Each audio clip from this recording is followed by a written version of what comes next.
Hoje eu estou revelando uma sorocabana que sabe tudo, mas sabe tudo mesmo sobre sexo. A doutora Magda Gazzi é sexóloga, psicoterapeuta, psicodramatista, tem 5 filhos, uma neta, um neto, casada.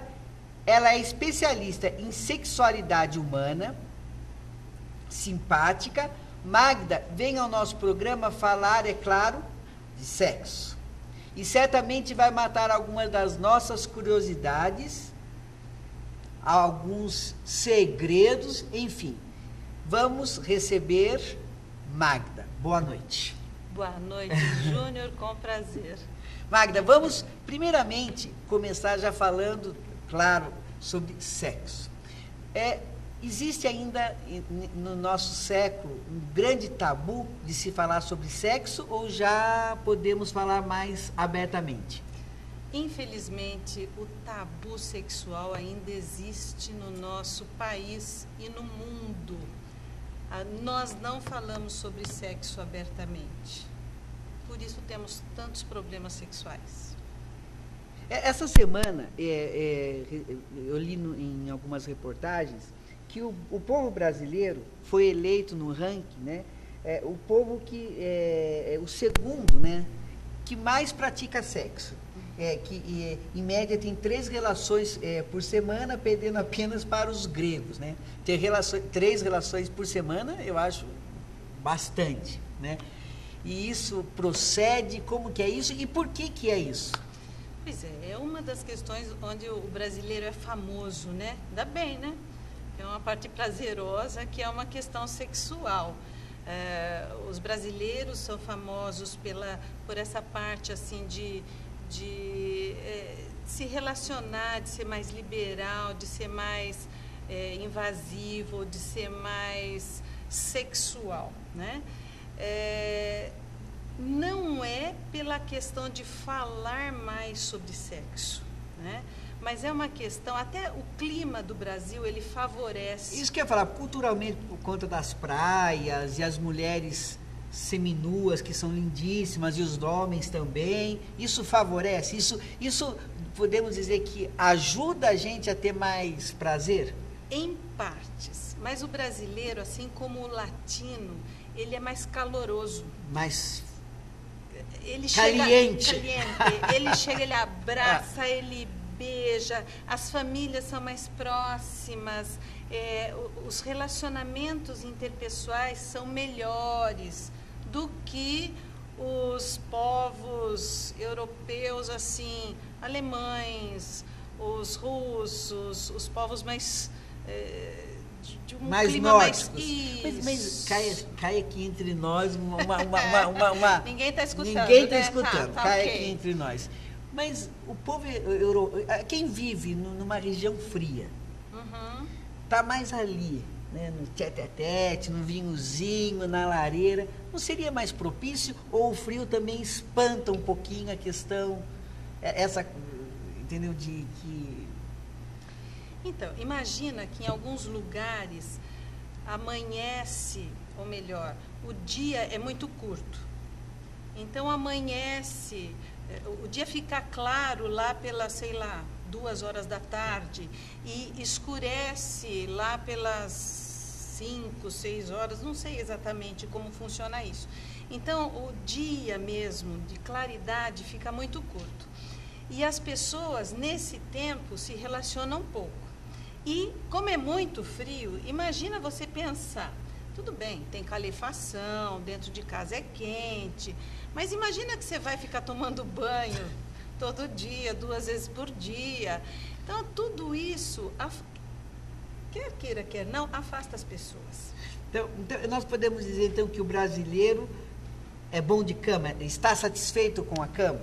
Que está satisfeito, eu não posso dizer, mas que ele é privilegiado, até por essa temperatura do Brasil, Isso ele é. E essa questão de fazer 3 vezes por semana é uma média boa, razoável, ruim? Porque às vezes pode ser mito. Mas a gente discute, não, porque eu pratico sexo 5 vezes por dia. Aí a média, teoricamente, nos estudos a gente vê que uma média de 3 vezes por semana seria o ideal, né? Então, o que a gente pode entender? É qualidade, é quantidade, o sexo só se baseia mesmo no que nós podemos dizer num conjunto total que a gente pode entender. Como que a gente pode mensurar isso? Então, pelas pesquisas, Jânio, essa quantidade de 3 vezes por dia não é... 3 vezes por dia é o que as mulheres nos dizem. 3 vezes por dia não, desculpa. 3 vezes por semana é o que as mulheres nos dizem. E os homens dizem que é 4 vezes por semana. É a média das pesquisas. Tá? Isso é uma média boa. É a média que as pesquisas nos trazem. O que é bom para você, talvez não seja bom para mim. Bom em relação à sexualidade é aquilo que, dentro de um relacionamento, faz bem para os dois. Se faz bem para mim e faz bem para você, a média está boa para nós dois. Se faz bem para você e não faz bem para mim, nós vamos ter que repensar essa média dentro desse relacionamento para ver o que está acontecendo com a gente. Sexo tem que ser sempre prazeroso. Uma coisa, Magda, o sexo por si próprio, né? Não sei se seria essa colocação. Me perdoe se eu colocar de maneira errada. Mas o sexo, nós podemos entender como sexo desde uma penetração, ou nós podemos entender como sexo, um sexo oral, um anal, enfim. Qual é a conjuntura que nós podemos abranger como sendo um ato sexual, ou um ato sexual... Não sei se eu estou conseguindo Entendi, ser claro. Perfeitamente. Então, assim, porque parece, é muito estranho, mas a gente, né, mesmo eu estou tendo uma dificuldade para falar. Inclusive, é difícil porque eu não sei nem se a gente pode falar claramente. Aqui, né, Júnior? Uhum. É complicado falar. A gente tem a questão da censura e fica difícil a gente saber se pode falar abertamente tudo, de maneira clara. Mas assim, vamos tentar.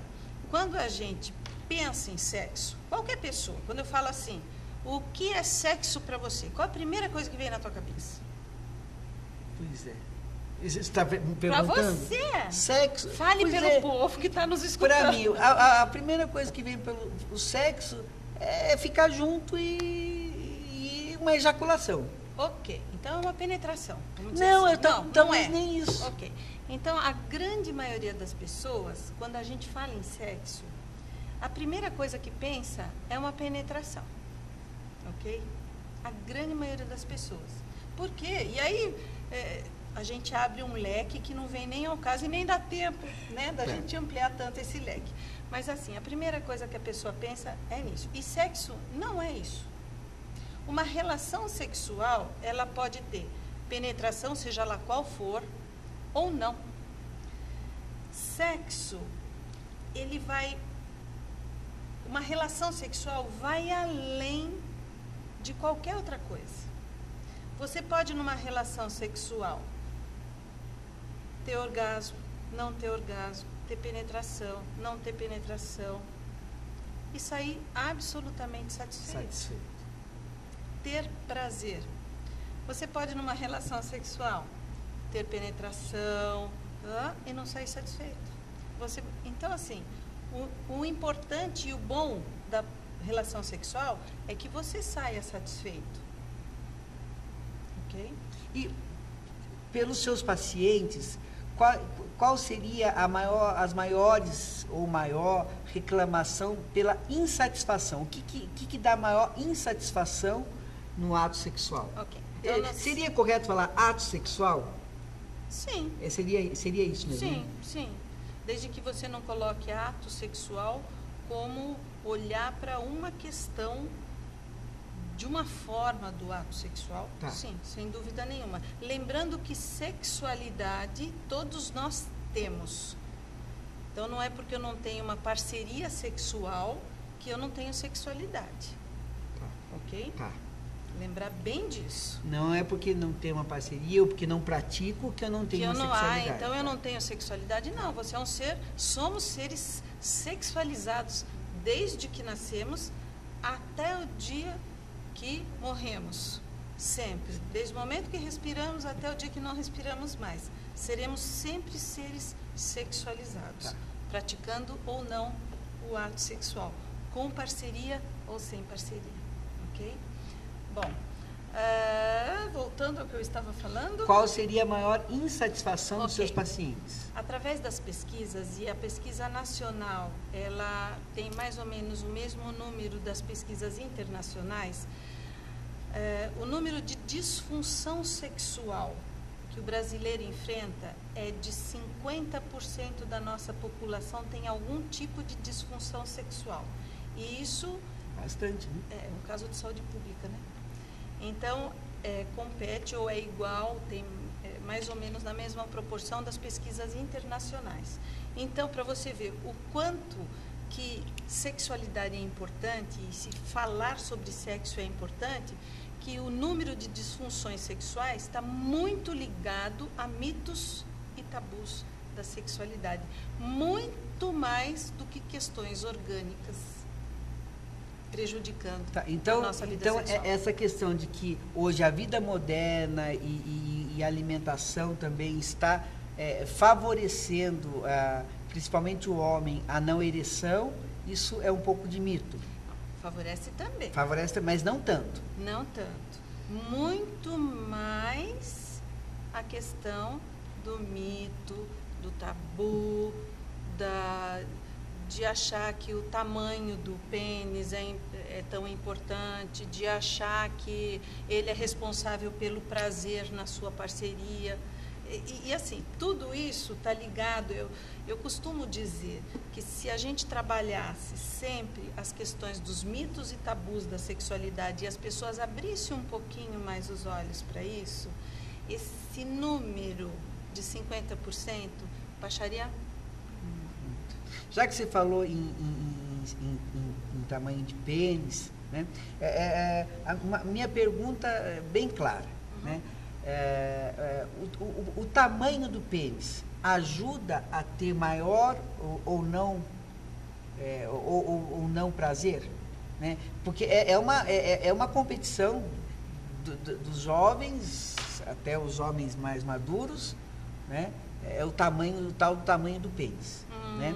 E aí também entra uma questão assim que eu fico percebendo que nós brasileiros, embora nós sejamos um país bem